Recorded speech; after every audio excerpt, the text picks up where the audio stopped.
تسبیحات اور وظائف اور عبادت نفلیہ کو کم کر دو، اللہ کے بندوں کی خدمت سے زیادہ اللہ خوش ہوتے،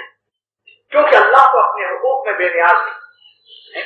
اگر ساری دنیا سجدے میں رات بھر پڑی رہے تو اللہ کی عظمتوں میں کوئی آشاریہ اضافہ نہیں ہوتا۔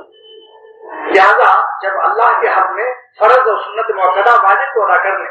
بعض وقت میں فرض کا چھوڑ دینا بھی فرض ہوتا ہے، بلکہ فرض نماز کو توڑ دینا فرض ہو جاتا ہے۔ جیسے آپ نماز فرض پڑھ رہے ہیں، آگے کنواں ہے، ایک اندھا کنویں میں گرنے والا، نیت توڑ کو اس کو پکڑو، آگ لگ گئی فوراً نیت توڑ کر کے آگے جاؤ۔ تو میرے دوستوں میں عرض کر رہا تھا کہ حقوق العباد میں زیادہ فکر کرو کہ ہماری زبان سے کسی کی دلآزاری نہ ہو، کیونکہ دل کا دکھنا ڈائریکٹ اللہ تک پہنچتا ہے۔ کسی کی آنکھ نکل جائے، دل دکھ جائے، اس کے آنسو گر جائے ہمارے ستانے سے، تو یہ براہ راست خدا تعالیٰ کے پاس چیز پہنچ جاتی ہے۔ اس کی فکر کرو کہ ہمارے اخلاق سے لوگوں کا دل خوش رہے، بلا ضرورت مت کسی کو ستاؤ۔ ضرورت شدیدہ ہے، بچہ ہے، تنبیہ کرنے سے نہیں مانتا تو تھوڑی بہت سزا بھی دے سکتے ہو، مگر سزا بھی ایسی ہوگی جس سے وہ ساری زندگی کے لیے اس میں جہاں شفقت و محبت بھی کرو، تاکہ اس کے دل میں محبوبیت پیدا ہو۔ باپ کا نام لے کر اس کے آنکھ میں آنسو آ جائے، یہ نہ ہو کہ باپ کے نام لے کر کہ خدا کا شکر ہے کہ مر گیا۔ ایک بڑے عبادت گزار صاحب اعظم گڑھ میں، اور میں نام نہیں دوں گا، انہوں نے مولانا مسعود علی ندوی رحمۃ اللہ علیہ نے فرمایا، شاہ عبد الغنی صاحب رحمۃ اللہ علیہ سے، یہ صاحب اچھے خاصے ہیں اور بڑے صالحین میں سے شمار ہوتے ہیں، لیکن لڑکوں پر ایسا ڈنڈا برساتے رہتے ہیں کہ ان کے لڑکے مارے ڈر کے بے وضو آ جاتے ہیں۔ آج کہتے ہیں اگر نماز نہیں پڑھو ہمارے ڈنڈوں کی ہڈی توڑ دوں گا، تو ہڈی بچانے کے لیے وہ آ جاتے ہیں بے وضو سزا۔ اس کے بعد دعا میں کہتے تھے کہ میں نے خود دعا میں سنا، ان کے لڑکوں کے پاس ایک دن میں بیٹھا، میری ایک رکعت چھوٹ گئی تھی تو پیچھے جا کر شامل ہوا، تو لڑکے کہہ رہے تھے یا اللہ کا مر جائے، اللہ کا مر جائے، اللہ کا مر جائے۔ یہ بات شاہ عبد الغنی صاحب رحمۃ اللہ علیہ نے، تو میں نے تو حضرت نے فرمایا کہ دیکھو، اسی لیے الرحمن و علم القرآن، اللہ تعالیٰ فرماتے ہیں کہ رحمان نے قرآن کی تعلیم، 99 ناموں میں سب ناموں کو چھوڑ کر اللہ نے رحمان کا نام کیوں لیا؟ معلوم تعلیم دینے والوں کے لیے، تربیت دینے والوں کے لیے شان رحمت والی بنتا ہے۔ اللہ تعالیٰ واقعی میں کہتا ہوں کہ صائم النہار و قائم اللیل، حدیث میں آتا ہے کہ بہت سے لوگ روزہ دن روزانہ رکھتے ہیں جو صائم النہار کہلاتے ہیں، قائم اللیل رات بھر خدا کے حضور میں کھڑے رہتے ہیں،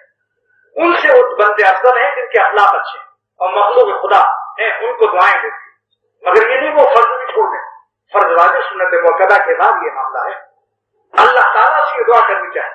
حضرت ابراہیم علیہ السلام کی شان میں ایک آیت نازل ہوئی جس کا ترجمہ حکیم الامت تھانوی رحمۃ اللہ علیہ نے کیا ہے کہ اور تھے ابراہیم علیہ السلام رقیق القلب رحیم المزاج حلیم الطبع، یہ لفظ بالکل حکیم الامت کے ترجمہ قرآن کا ترجمہ ہے، یعنی ابراہیم علیہ السلام رقیق القلب تھے، رحیم المزاج سے حلیم الطبع۔ اختر اپنے لیے، اپنے دوستوں کے لیے، گھر والوں کے لیے یہی دعا مانگتا کہ اللہ میرے بچوں کو، ذریات کو، میرے دوستوں کو، سب کو رقیق القلب بنا دے کہ دل ان کا نرم، رحیم المزاج بنا دے کہ ان کے اندر مزاج رحمت ہو، اور حلیم الطبع، حلم بڑی چیز، حلیم الطبع طبیعت میں حلم ہو، تو یہ نعمت ہے مانگنے۔ جو ہمارے پاس کمی ہو کہاں سے ہم پائیں گے بھائی؟ جس کے بعد جس چیز کی کمی ہو اللہ سے مانگنے سے ملے گی۔ فقیر بتایا قرآن، فقیر کا کام مانگنے سے چلتا ہے، جو چیز کی کمی ہو اللہ سے مانگو۔ بعض گناہوں کے اثرات بھی ہوتے ہیں جس کی وجہ سے وہ مادہ کم ہوتا ہے، ملی تو اللہ کے ہاتھ سے، مگر ہم نے اپنی بے وصولیوں سے اس کو ضائع کر دیا۔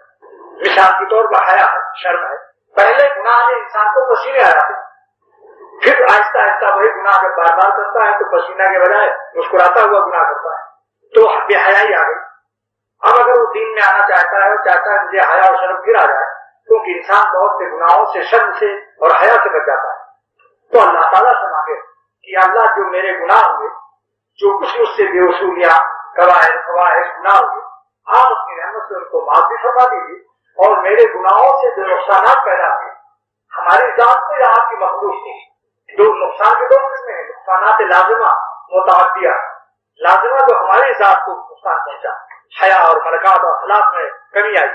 اور جو آپ کی مخلوق کو نقصان پہنچا، کیونکہ جس گناہ سے کسی مخلوق کا تعلق ہے اس نے بنیاد ڈال دیا، وہ آگے وہی گناہ کرے گا، پھر وہ آگے وہی گناہ کرے گا، تو قیامت تک سارے گناہوں کو موازی سے آئے گا، مہاراجی